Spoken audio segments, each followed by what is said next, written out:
नमस्कार, मी विलास बडे. न्यूज 18 लोकमतच्या या बुलेटिनमध्ये आपल्या सगळ्यांचं स्वागत. पुढच्या अर्ध्या तासात आपण महामुंबईमध्ये बघणार आहोत मुंबई आणि परिसरातल्या महत्त्वाच्या घडामोडी. बुलेटिनच्या सुरुवातीला बातमी शरद पवार यांनी शिक्षकांना दिलेल्या आश्वासनाची. शरद पवार यांनी शिक्षकांचे प्रलंबित प्रश्न सोडवणार असल्याचं आश्वासन दिलं. अधिवेशन झाल्यानंतर नेते मंडळी एकत्र बसून शिक्षकांचे प्रश्न मार्गी लावणार असल्याचं शरद पवार म्हणाले. जुनी पेन्शन योजना लागू करण्याची प्रमुख मागणी शिक्षकांची आहे. त्यावर स्वतः सर्व प्रमुख नेत्यांच्या बैठकीत मार्ग काढण्याचं आश्वासन शरद पवार यांनी दिलंय. महाराष्ट्र राज्य प्राथमिक शिक्षक संघाची शिक्षण परिषद आणि वार्षिक अधिवेशन पनवेलमधल्या कर्नाळा स्पोर्ट्स क्लबमध्ये पार पडलं. त्यावेळी शरद पवार बोलत होते. 78 सालापासून शासकीय कर्मचारी अशा भ्रष्टाचारासाठी एकदा सुद्धा संभाव गेले नाही. त्यांच्या भ्रष्टाची सुटका झाली आणि त्याच पद्धतीने मला खात्री आहे की या सगळ्यांच्यावर बसून जुन्या पेन्शनची आपण चर्चा करू शकले. अगदी एकदम सगळी रक्कम नाही देता आली, हप्त्याचा विचार करू शकलो, आणखीन काही पर्याय करू शकलो. त्याचा मार्ग निघणं शक्य आहे आणि ते मार्ग काढायचा निर्धार आपण सगळेजण मिळून करू. माझी साथ तुम्हाला या कामामध्ये असेल.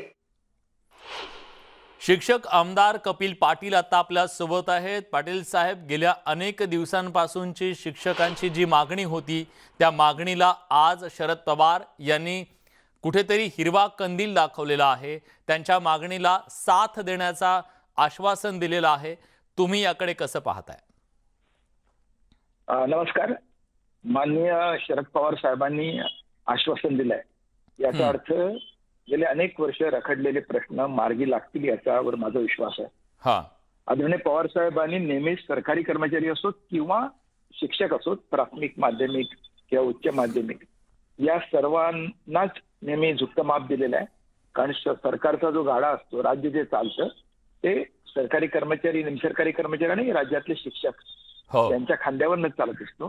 त्यामुळे त्यांना दिलासा देण्याचं काम माननीय शरद पवार जेव्हा मुख्यमंत्री होते तेव्हापासून त्यांनी परंपरा घालून दिलेली आहे. आणि तुम्हाला आठवत असेल की शिक्षकांचा संप झाला होता, त्याची आठवण खुद्द पवार साहेबांनी करून दिली.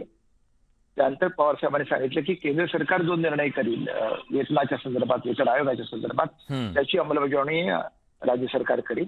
माझी विनंती आहे आदरणीय पवार साहेबांना की जुन्या पेन्शनचा प्रश्न आणि अनुदानाचा प्रश्न, या दोन प्रश्नांना तर त्यांनी न्याय दिला आणि पगार वेळेवर करणं, तर खूप मोठी आशा पवार साहेबांच्या आश्वासनावर शिक्षकांना आहे ती सफल होईल. निश्चितच आशा करूया की हे जे आश्वासन आहे त्याची पूर्तता होईल आणि शिक्षकांना एक मोठा दिलासा मिळेल. धन्यवाद, तुम्ही न्यूज 18 लोकमतशी बोललात त्याबद्दल.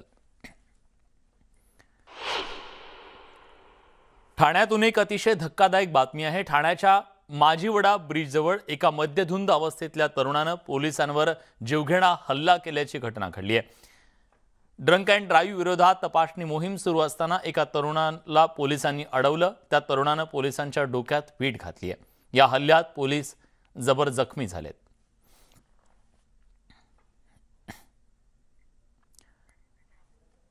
खरं तर रंगपंचमीच्या काळात फुगे मारण्यावर बंदी असतानाही होळीच्या सणाच्या वेळी अनेक जण रस्त्यावर जाणाऱ्यांना पाण्याचे फुगे मारून आपला आनंद साजरा करतात, पण त्यामुळे अनेकांना दुर्घटनेचे बळी व्हावं लागतं. विरार पश्चिमेकडच्या आगाशी इथं मोटारसायकल स्वाराला फुगा लागला आणि त्यामुळे अपघात झाला असा आरोप करण्यात आलाय. दुचाकी चालकाचा ताबा सुटल्यानं त्यानं एका सायकल स्वाराला धडक दिली. यात सायकल स्वाराचा जागीच मृत्यू झालाय. अर्नाळा पोलिसांनी दुचाकी चालकाला ताब्यात घेतला असून अधिक तपास पोलीस करतायत. खासगी रुग्णालयात उपचाराच्या दरम्यान मृत्यू झालेला आहे. धुळवड खेळल्यानंतर तरुणाचा मृत्यू झालाय. घरी गेल्यानंतर छातीत दुखू लागल्याची तक्रार या तरुणानं केली आणि त्यानंतर खासगी रुग्णालयातच उपचाराच्या दरम्यान या तरुणाचा मृत्यू झालाय. धुलीवंदनाचा सण उत्साहात साजरा होत असताना बदलापूरमध्ये मात्र एका 28 वर्षीय तरुणाचा दुर्दैवी मृत्यू झालेला आहे. आशुतोष संसारे असं तरुणाचं नाव आहे. तरुण नाचून घरी गेला होता, मात्र थोड्याच वेळात त्याचा मृत्यू झाला. सुरुवातीला त्याने तक्रार केली होती की त्याच्या छातीत दुखतंय. गणेश गायकवाड आपले प्रतिनिधी आता आपल्यासोबत आहेत. गणेश, काय अधिक तपशील आहे या बातमीबद्दलचा? विलास, बदलापूर पश्चिमेची हेंद्रेपाडा परिसरात असलेली शुभोधन ही सोसायटी आहे आणि आपल्याला माहित आहे की सगळीकडे राज्य सरकारनं जेव्हा निर्बंध शिथिल केले त्यामुळे सगळ्यांचा आनंद गगनात मावेनासा झाला होता आणि या सोसायटीमध्ये देखील आज संगीताच्या तालावर तिथले रहिवासी नाचत होते आणि त्याच्यामध्ये आशुतोष देखील होता आणि नाचून जेव्हा तो घरी गेला त्यावेळेस त्याच्या छातीत दुखू लागलं. त्यानंतर त्याच्या पत्नीनं शेजारच्यांना याची माहिती दिली. शेजारच्यांनी तात्काळ जवळच्या एका खासगी रुग्णालयात त्याला दाखल केला. मात्र खासगी रुग्णालयात त्याच्यावर उपचार सुरू असताना त्याचा मृत्यू झाला.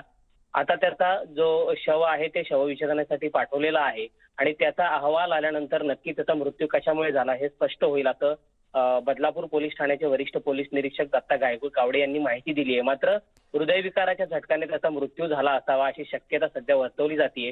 दुसरी एक घटना बदलापुरातील आहे विलास, की स्वतःच्या लहान मुलीला, जी माहेरी गेलेली पत्नी होती, तिने 2 महिन्याच्या मुलीला व्हिडिओ कॉलवर न दाखवल्यानं एका पतीने आत्महत्या केली. अशा 2 वेगवेगळ्या घटना बदलापुरामध्ये या सणाच्या दिवशी घडलेल्या आहेत आणि बदलापूरमध्ये या सणाला गालबोट लागलेला आहे आणि निश्चितच बदलापूरमध्ये या दोन्ही घटनांमुळे हळहळ व्यक्त केली जाते. विलास, खरंय. धन्यवाद गणेश, तुम्ही दिलेल्या सगळ्या सविस्तर माहितीबद्दल.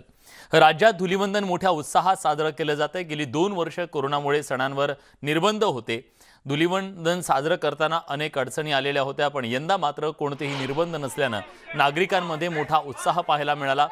एकमेकांना गुलाल लावून रंगांची उधळण करत आज मोठ्या जल्लोषात हा सण साजरा करण्यात आला.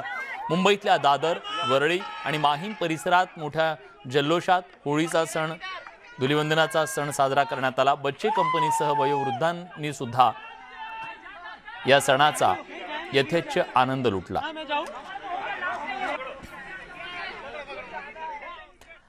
सर्वसामान्य नागरिक, आबाल वृद्धांसोबतच राजकीय नेते सुद्धा आज या रंगामध्ये न्हाऊन निघाले. राज्याचे नगरविकास मंत्री एकनाथ शिंदे यांनी ठाण्यातल्या टेंभी नाका इथल्या आनंद मठात धुलीवंदन साजरं केलं.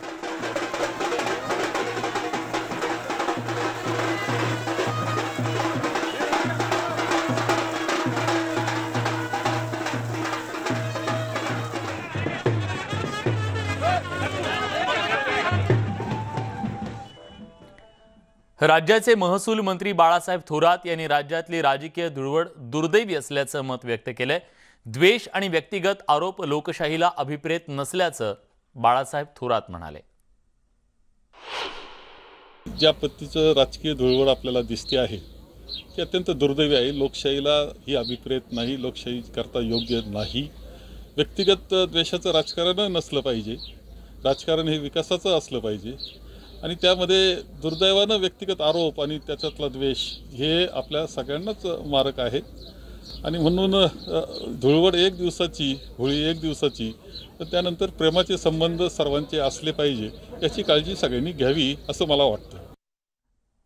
भाजपचा पिंड हा विरोधी पक्षासाठीचाच बनलेला असल्याचा टोला बाळासाहेब थोरातांनी लगावला. तसंच देवेंद्र फडणवीसांनी 2024ला सत्तेत येण्याच्या वक्तव्याचाही त्यांनी समाचार घेतलाय. ते आहेत माननीय देवेंद्रजी फडणवीस आणि त्यांनी पुन्हा एकदा घोषणा केली की 24ला आम्ही येणार आहोत.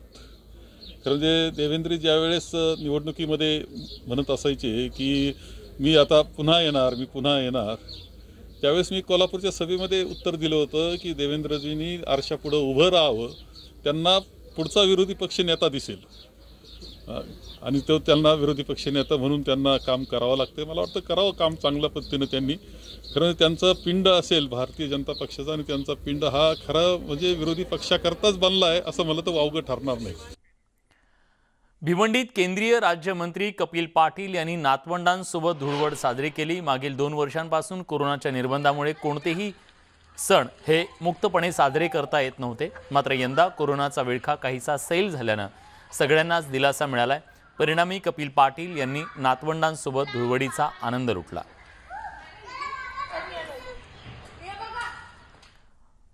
मुंबईच्या माजी महापौर किशोरी पेडणेकर गेली 2 वर्ष मुंबईकरांना कोरोनाच्या नियमांचं पालन करायला सांगत होत्या. पण आता जेव्हा प्रादुर्भाव कमी होतोय अशा वेळी धुळवडीच्या दिवशी त्यांनी आपल्या वॉर्ड परिसरातल्या नागरिकांवर रंगांची उधळण केली आणि पाण्याचा वापर न करता कोरड्या रंगाची होळी साजरी करा असं आवाहन केलं.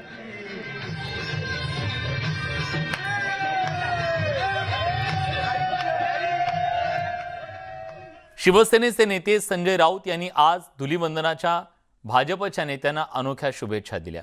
भाजपचे लोक दररोज तारखा देऊन रंग उधळत असतात, पण ते रंग बनावट असतात असा टोला त्यांनी लगावला। तर पुन्हा महाराष्ट्रात भाजप सरकार येणार नाही, पण त्यांना प्रयत्न करायला काही हरकत नाही असंही राऊत म्हणाले। कारण रोज ज्या तारखा देत आहेत आमचे मित्र बीजेपीतले, रोज रंग उधळत आहेत, नकली रंग आहेत ते। अशा नकली रंगांवरती बंदी आहे केंद्र सरकारची सुद्धा। त्याच्यामुळे काल त्यांना पवार साहेबांनी उत्तर दिलेलं आहे, काही झालं तरी पुन्हा महाराष्ट्रामध्ये येणार नाही बीजेपी। ठीक आहे, प्रयत्न करायला हरकत नाही, राजकारणामध्ये लोकशाहीमध्ये प्रयत्न करत राहिलं पाहिजे। जनता पक्षाला वाटत असेल की केंद्रीय तपास यंत्रणा खोटे आरोप,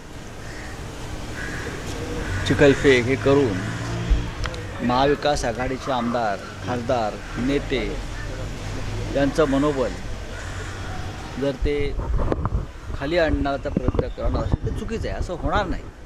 आपण पाहत आहे आम्ही सगळे किती मजबूतीने उभे आहोत। आणि काल माननीय शरद पवारजी यांनी जे सांगितलेलं आहे, जो विश्वास दिलेला आहे की घाबरू नका, मी पुन्हा महाराष्ट्रामध्ये भारतीय जनता पक्षाला येऊ देणार नाही, हे त्यांचं विधान आणि त्यांची भूमिका ही फक्त राष्ट्रवादी काँग्रेस पक्षाची नाही, तर ते महाविकास आघाडीच्या वतीनं सुद्धा त्यांनी ती भूमिका मांडली।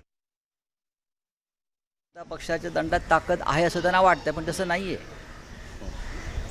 कारण ते समोरून वार करत नाहीत, पाठीमागून वार करतात। पण काय हरकत नाही, राजकारणामध्ये असे पाठीमागचे हल्लेसुद्धा पचवायचे असतात, ते आम्ही पचवतो आणि उभे आहोत।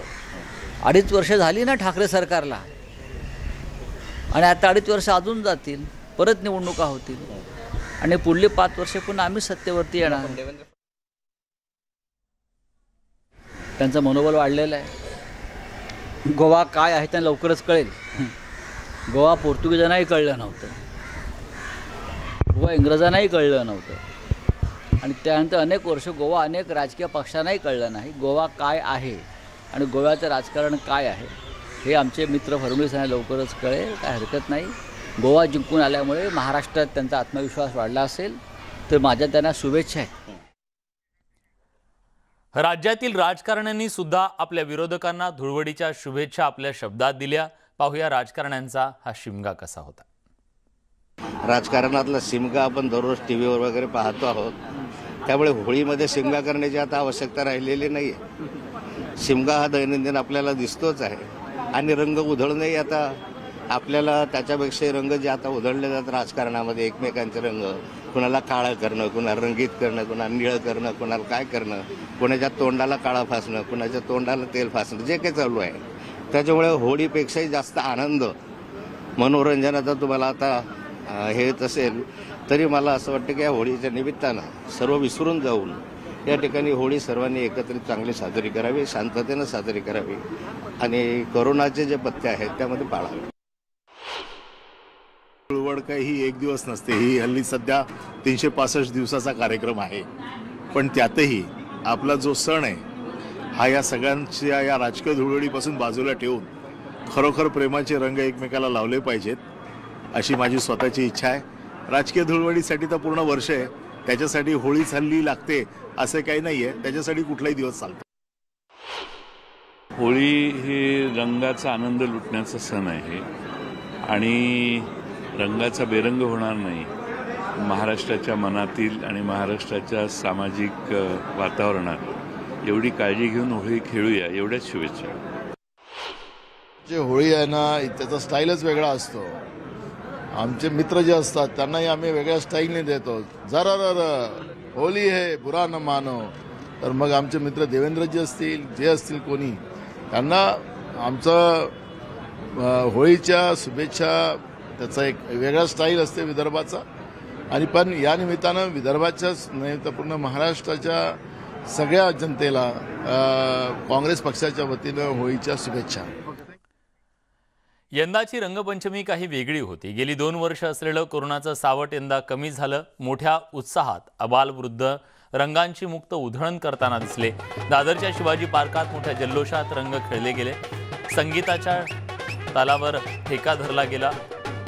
हानिकारक असलेल्या रंगांचा वापर अगदी लहान मुलांपासून आजोबांपर्यंत सगळे जण टाळताना दिसले। गेली 2 वर्ष वयस्कर मंडळींना घराबाहेर पडता आलं नाही, सण साजरे करता आले नाही। यंदा मात्र रंग आणि आनंद यामुळे खूप आनंदाचं वातावरण दिसलं।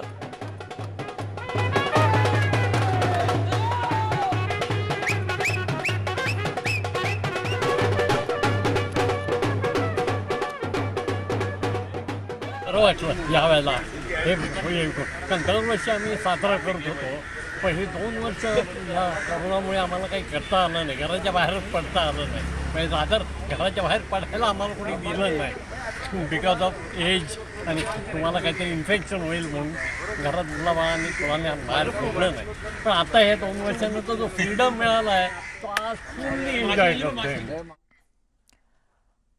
हा आनंद कायम राहो ही सदिच्छा। तिकडे ठाण्यात सेलिब्रिटी सुद्धा हा आनंद साजरा करण्यासाठी मैदानात उतरले। त्यांनीही मोठ्या उत्साहात धुळवड साजरी केली।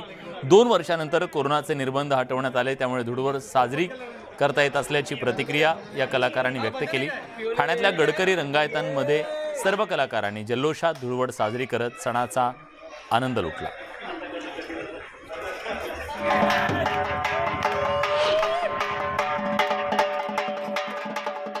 मी आता इतक्या वर्षांनी हा सण एकत्र येण्याचा सण, एकत्र साजरा करण्याचा, एकमेकांना शुभेच्छा देण्याचा, एकमेकांबरोबर बद्दल गरळ ओकण्याचा, जे काय असेल ते करून नव्याने सुरू होण्याचा रंगांचा सण साजरा करता येते। आणि हा सण तुला उघडताना दिसतोय बघ। गेल्या कित्येक वर्षांचा प्रश्न एकच प्लॅन असतो की या दिवशी जमायचं आणि धुमाकूळ घालायचा। अगदी आम्ही रात्रीच डायरेक्ट घरी जातो, आता म्हणजे सकाळी जमतो आणि डायरेक्ट रात्रीच घरी जातो, म्हणजे अख्खा दिवस आम्ही मित्रांबरोबर ती वाहून गेलेलो असतो। आणि हीच धमाल, याच मस्तीची आम्ही वाट बघत होतो गेली 2-3 वर्ष, आणि ती सगळे निर्बंध उठल्यामुळे आणि सगळी थिएटर पण 100% पूर्ण झाली। ती खूप आनंदाची बातमी, आणि ह्याच आनंदाच्या बातमीमुळे आम्ही सगळेजण आनंदात आहोत आणि आजची धमाल मस्ती पुन्हा एकदा सुरू झालेली आहे। 2 वर्ष या कोरोनामुळे जो काही सगळ्यांचीच वाताहत झाली होती, अगदी सगळ्या फील्डमधल्या, सगळ्या इंडस्ट्रीमधल्या लोकांची वाट लागली होती, आणि त्यामध्ये जेव्हा राज्य सरकारने सगळे निर्बंध हटवले अगदी प्रत्येक फील्डवरचे, प्रत्येक इंडस्ट्रीतले, तेव्हा तो उत्साह ॲक्च्युली डबल टिबल भरपूर वाढला आहे। खरं तर लॉकडाऊनमुळे आपण 2-3 वर्ष घरीच होतो, म्हणजे कामं पण बंद होती, आणि आमचे हे मित्रकलाकार आम्ही आत्ता कुठे शूटिंग सुरू झालं तेव्हा आम्ही सेटवर भेटतो, आज हा भेटतो, उद्या तो भेटतो, पण हा आजचा जो दिवस असतो आणि दिवाळीची पहाट असते तेव्हा आम्ही सगळे ठाण्यातले कलाकार, मुंबईतले कलाकार एकत्र येऊन हा सण साजरा करतोय। आणि तुम्ही मजा बघतच असाल, मगापासून काही जमती चालल्या आहेत वगैरे, गाणी, डान्स वगैरे फुल एन्जॉय चालू आहे। मुंबई पोलिसांच्या बँडनं वाजवलेल्या धूननं धुळवडीची रंगत आज आणखीनच वाढली। पाहूया मुंबई पोलिसांच्या बँडनं कशी रंगत आणली।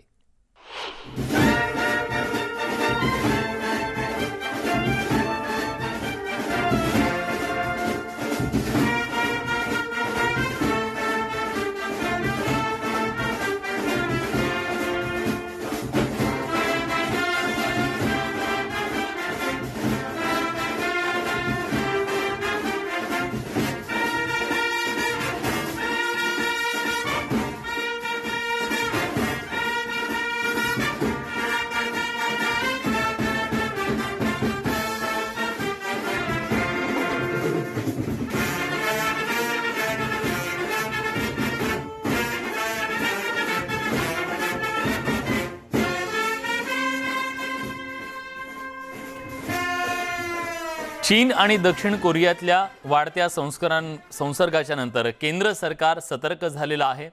त्याच संदर्भातली बातमी आपल्याला बघायची आहे, पण एका छोट्याशा ब्रेक नंतर कुठे जाऊ नका, पहा फक्त न्यूज 18 लोकमत।